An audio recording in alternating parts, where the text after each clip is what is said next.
Welcome back all to another lecture in our series of AML and KYC. And as we talked in our last lecture, what is KYC? So today we are going to see how or what are the elements of corporate KYC. So this is the most important topic in KYC as this is what is asked and what is expected out of you to be known. So watch till the end. We have covered one of the elements in detail. We'll be going ahead and covering everything in details. So let's begin. So corporate KYC. So why is corporate KYC done? So basically, you know why KYC is done, and it's similarly in corporates also it is done. But for corporates, the importance of doing KYC is very, very high. So this is done. What is corporate KYC basically? It is the KYC that is done by corporates or businesses. That is known as corporate KYC. This can include KYC for banks, financial institutions, or businesses engaged in creating economic benefits. So, in short, KYC done by these kind of organizations is known as corporate KYC. So, elements of corporate KYC. So, how basically corporate KYC is done, or what are the elements that is involved in a corporate KYC? So let's see.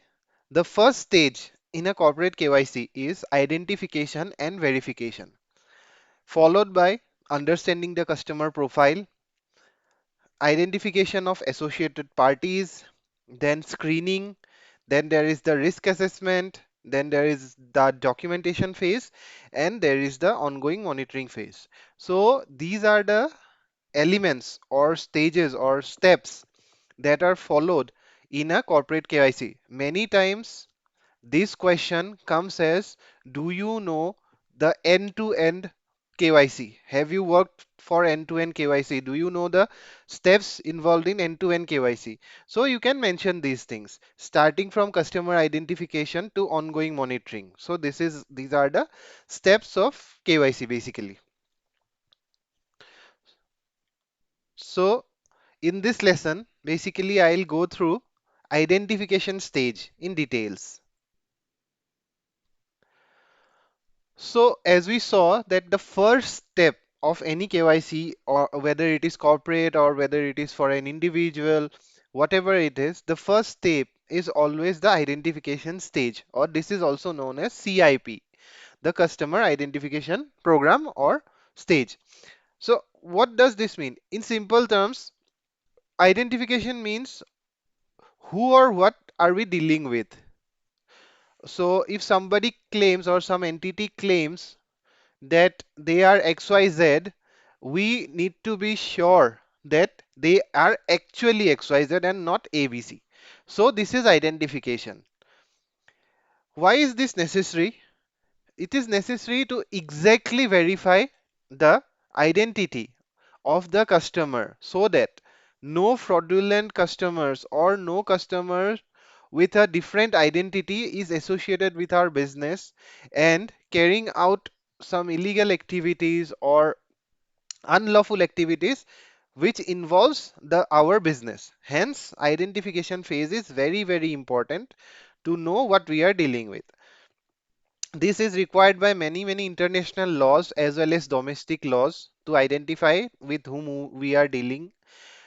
If this is not done and non-compliance is seen, this might lead to heavy fines, regulatory sanctions, and reputational damages. If any fraud activity is done through our business, it will definitely lead to reputational damages, affecting the credibility of the business and also the operating abilities. Say if there is a scandal or anything in our name of our business might stop for a few days due to investigation and all, and this might go ahead and hamper our operations. So the identification of the customer or the party is very, very important. Now, let's see what are some of the components of the identification stage. So we have talked about identification stage in here, and we can see that these are the stages of elements of corporate KYC. Now, what are the components that are involved in the identification stage? Some of the components.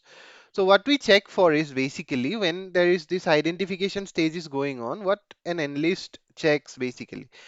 They will be going ahead and checking the corporate entity name or the name of the business, the address of the business, the date of incorporation of the entity or the business, then registration number, business identifier, these kind of things. Then the legal existence is also checked for that corporate or say the institute. Now let's see what does these mean. So taking a closer look for the first component, that is name slash corporate name, what can this include?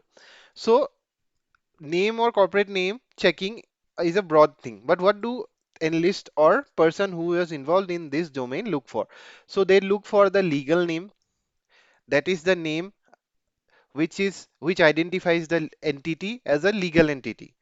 Then there is the entity name. Certain times you have seen that entities give another name to them. Then previous name. Many times what happens is businesses or corporates tend to change their name. They will change their logo, they will change their names, or they will change these their addresses. So these kind of things are also seen. Then there is another aspect to this is the doing businesses name. So what I told you is there is a registered name or say legal entity name, but sometimes corporates or sometimes these businesses they kind of take a different name and do businesses. So this is the doing businesses name, or it is also known as LIS. Then there is the trading name. So these kind of things which points out to the name of the legal entity or the name of the corporate is checked under the first instance in the name checking. Now the next point is the address. So in this part, what are checked? The registered address is checked, the business address is checked, country of incorporation is checked, country of operations is checked, principal place of business is checked. So, for example, a business might be registered in USA, but they are doing business, or say they are their business address is registered, for example, say at Cayman Islands, they are doing business or they are operating out of say Bahamas, and their principal place of business is say Asia. So everything comes under this address check. Every information is captured. Remember, PO box address is not considered valid whenever this is checked. So under address tab, you can see these things. Date of incorporation. This is one of the most important identifiers when dealing with corporates or business entities. So this is the date when the entity was incorporated and legally. That is important.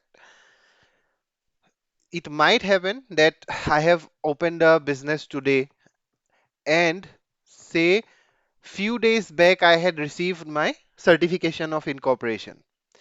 So the date on which I received my certificate is the date of incorporation.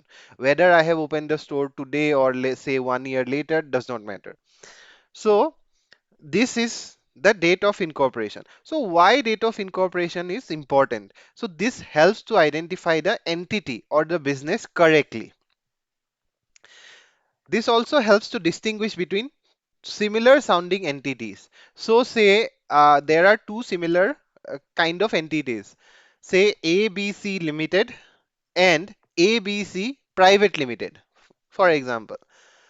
So when you are checking, or when your system is going ahead and checking all the data about the entity, ABC Limited and ABC Private Limited might sound similar when you are going through multiple data points.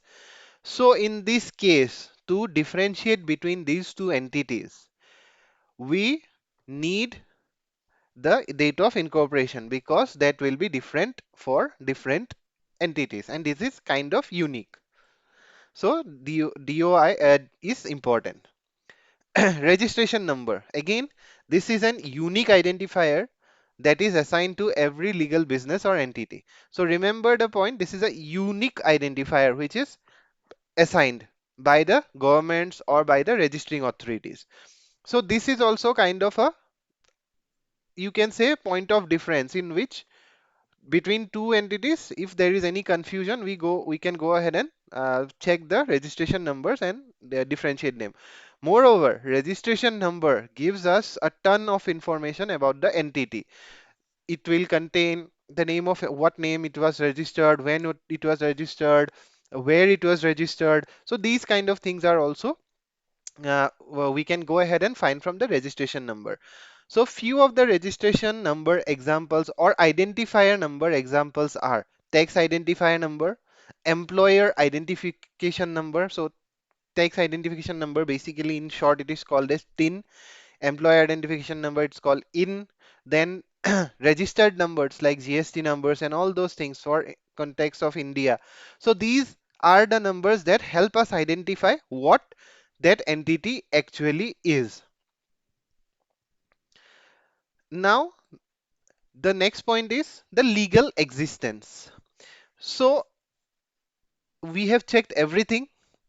We will also be going ahead and checking if the entity or the business exists legally or not. All of these documents kind of point us to the legal existence of the organization. So for example, let's say an organization has provided you all of these documents. You have seen all the documents. Now you know that the organization is a legal entity. There is one more aspect to legal existence. Whether this entity or the organization or the corporate is active or dormant. Say for example, there used to be an organization, say ABC Limited. For some reasons, it was liquidated, but ABC Limited has all the documents with them. Say a fraudster that got all the documents for ABC comes into your institute and tries to open or establish a business relation with you in name of ABC. They have provided all the documents to you.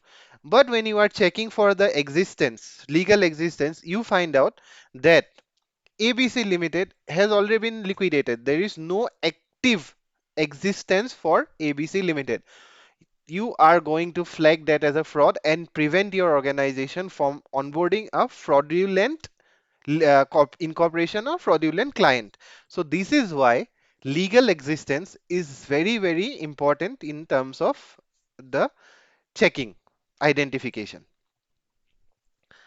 Now we have talked about many things. So a question might come into your mind that, okay, these are things we need to know, but how, from where do we get this information? So few of the verification sources are company registries. There are multiple registries you can check. Government websites, there are tons and tons of government websites you can go and check. Every country has their government website where you can go ahead and check the identification of entities, legal entities. Certification of incorporation, as I already told, this involves all the data that we need. Then memorandum of association. Then there are articles of association. Then also we have company website. If the organization is verified and listed in a public or verified stock exchange, then we can consider information from that website also.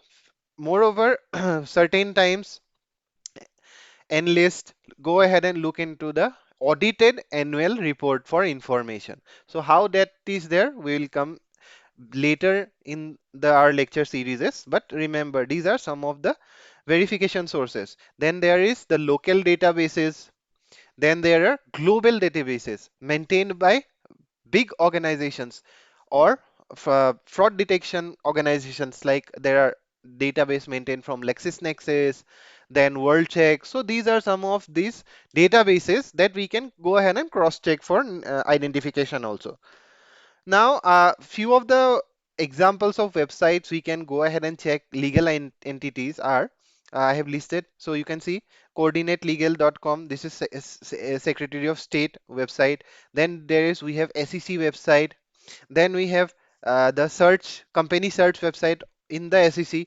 Then we have the triple B org. So you can go ahead and check these websites and let me know if you found it interesting. So these basically concludes our uh, identification element of the corporate KYC. So thank you once again for your support as always, and keep subscribing and help this channel grow. It really motivates me to go ahead and do some research and bring up this kind of content. Whatever you want, please comment down in the contents. Like if you want to see elements of corporate KYC again or anything else, do go ahead and comment down. So thank you for your time and have a great day ahead. Bye bye.